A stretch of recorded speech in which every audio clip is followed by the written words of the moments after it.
when I first became Prime Minister, I found that US investment in Bangladesh was only 20 to 25 million US dollar, not more than that.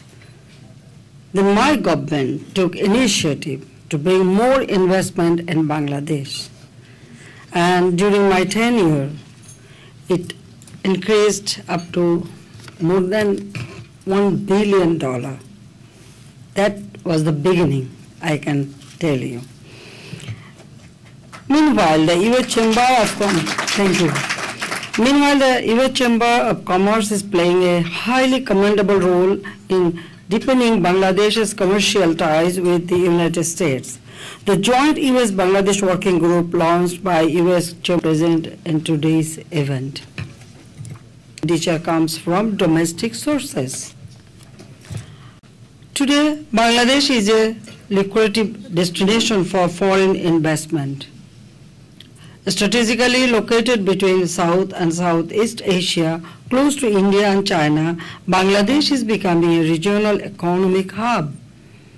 Once our policy of opening up roads, railway, waterways, and air to our neighbors is fully implemented, Bangladesh will become a bustling center of economic activity. There is also our own market of 150 million people, 60% of who are below the age of 40, offering an industrious workforce with very competitive labor cost. Moreover, the duty and quota-free access of our products to the European Union, Canada, Australia, New Zealand, a public-private partnership policy to build infrastructure such as highways, monorail, railroads, power station, and a deep sea port as well as a world-class international airport, etc. Our current industrial policy offers special fiscal incentives in areas such as agriculture, food processing, shipbuilding, renewable energy, tourism, ICT goods and services, high-value garments, pharmaceuticals, ceramics, etc. To ensure uninterrupted supply of power, we are building new power stations with the help of foreign investments and participation. Here I can mention that within these 2.5 years, we increased our power generation more than 2,000 megawatt.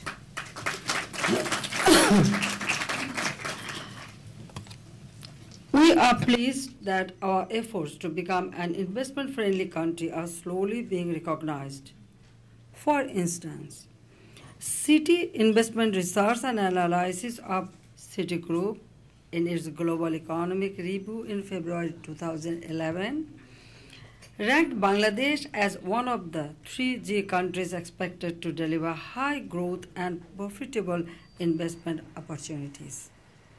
Moreover, Goldman Sachs has placed Bangladesh in its list of next 11, JP Morgan in its Frontier 5, while Standard & Poor's and Moody's list Bangladesh ahead of all other South Asian countries apart from India. Bangladesh and US enjoy good relations. Our friendship is based on common democratic ideals, shared values, and well-founded belief that economic prosperity brings stability. USA has consistently supported the strengthening of our democratic institutions and socio-economic well-being. The US has also helped us to further empower our women and fight terrorism. I am pleased to be partnering in President Obama's initiatives on global health, food security, climate change, and engagement with Muslim communities. Bangladesh is also happy to see the US Congress by our side.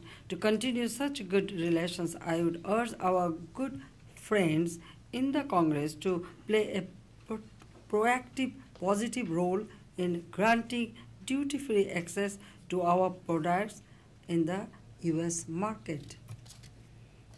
If the current high tariff on apparel and textile products is waived, it would contribute to our economic development and social transformation, particularly in the empowerment of women.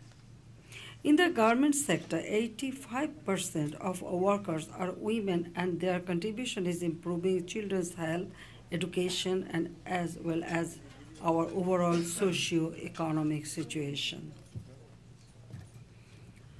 Ladies and gentlemen, today Bangladesh rests firmly on healthy macroeconomic fundamentals and socio-economic stability.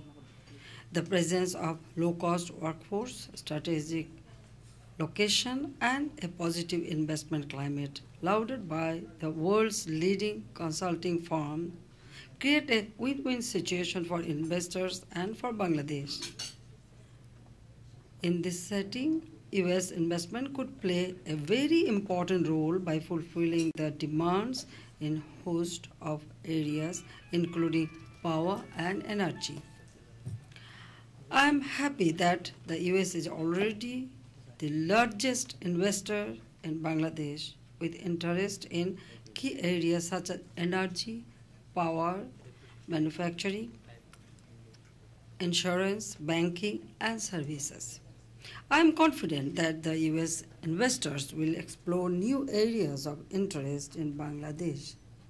I assure you all that my government will do its utmost to guarantee that you are comfortable with your business in Bangladesh. Your presence in Bangladesh is to our mutual benefit, providing profitable gains and prosperity. I thank you for your patience hearing. Thank you very much.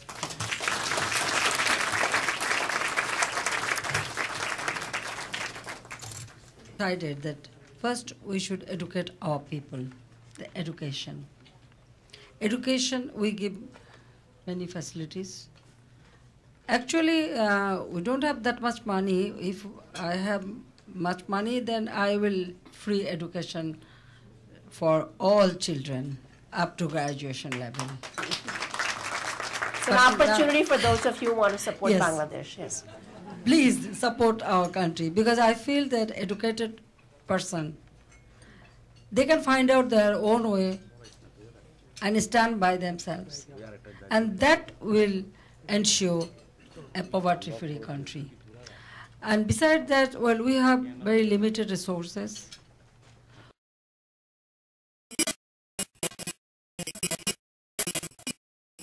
Free education and free book we distribute up to secondary. Asia, China, and of course then to your neighbors, including India. But especially I'm interested in the Southeast Asia and the Chinese equation. You know, our geographical location in such a way that Bangladesh can be the hub of not only business, also for communication. And what I believe that with neighboring country, we need connectivity. We cannot close our door. And from not only from South and Southeast Asia, Bangladesh can be the hub of East and West. So our geographical location is very, very much, important. So, like Europe, the Switzerland. Switzerland is the hub of, So you want to be Switzerland of South Asia? Well, it was, my father used to say that Bangladesh can be the Switzerland of the East. So I have this in my mind. So that's why we give more importance to, create the connectivity and also make sure that Bangladesh will be the hub of the East. It's terrific. Clearly, often when people think about Bangladesh, I sometimes tell my Bangla friends that Bangladesh is a well-kept secret because your story is so good, especially when we also think about other parts, also part of Bangladesh, that somehow that seems to have turned around. Well, the friendship we have and the bondage we have, we should continue that. And Rabindranath Tagore already, give us this bondage, because both the national anthem written by Rabindranath Tagore. So we have that legacy. So we'll continue that. With neighboring country, in my view, that with neighboring country, we should have good relationship. Then we can work together. Because I already said that our main enemy, who is our main enemy?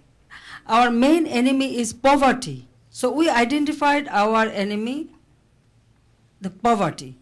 So we have to fight together against poverty.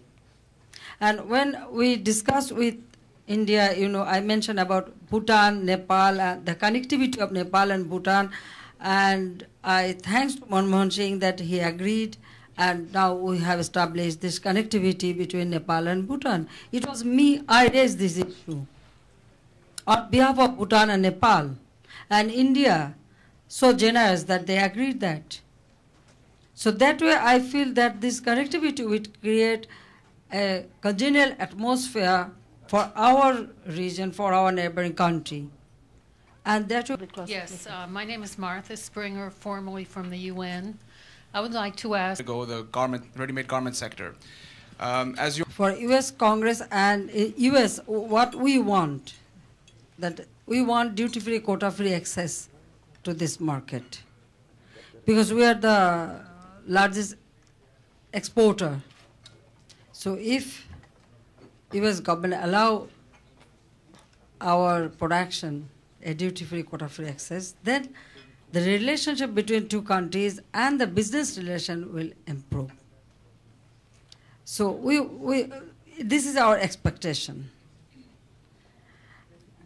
The corruption. Well, about corruption, as I told you that the terrorism and corruption, these two things, our government declared zero tolerance to corruption and terrorism. Yes, in the past we had corruption, but since we formed government, we don't allow any corruption. But unfortunately, because there were unelected government, unconstitutional government, yes, they corrupted the whole system. There were no accountability, no transparency. But during our tenure, because we are elected government, we have parliament, we have committee, so everywhere there is, transparency and accountability. And we don't allow me. I'm running the country. I'm here not to do business. Our government is not for business. Our government will facilitate the business, but we will make sure that, yes, the business community can do their business, but the government will work for people, serve people, because we declare that our government is to serve our people. And here I can tell you that I am here just to work for people, to serve the people, to develop our country, develop our people. I am not here to make money. What I would do with the money? I am here just to work for people. So, as a head of the government, if I am not indulged in corruption or not, I don't have the mind to make money, then you can understand that all our colleagues or cabinet members or MP, obviously they will be very cautious about it. They know that we will not tolerate it. I will not tolerate it. So against corruption, we have Anti-Corruption Commission working freely. We don't interfere. So corruption will not be tolerated, because we want to make sure that our limited resource, we should use it for betterment of our people. But if there is corruption, then only few people will become rich and rich and rich, but other poor people will remain poor and poor and poor. So we don't tolerate that. We want that our downtrodden people, they should, get their share, they should get a better life. And that's why our government is very much firm against corruption. Thank you. Thank you. Specific projects that you would like to implement, but We look forward to welcome you again here or at any of our centers. Please join me in thanking Prime Minister Sheikh Hasina. Thank you.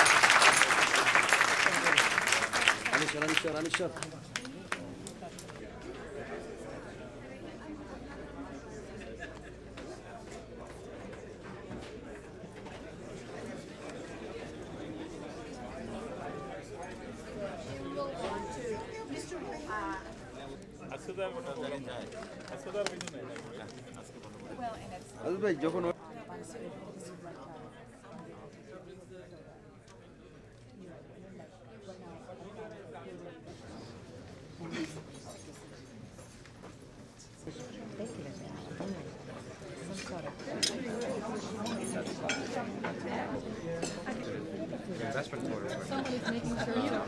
We have done that with Qatar.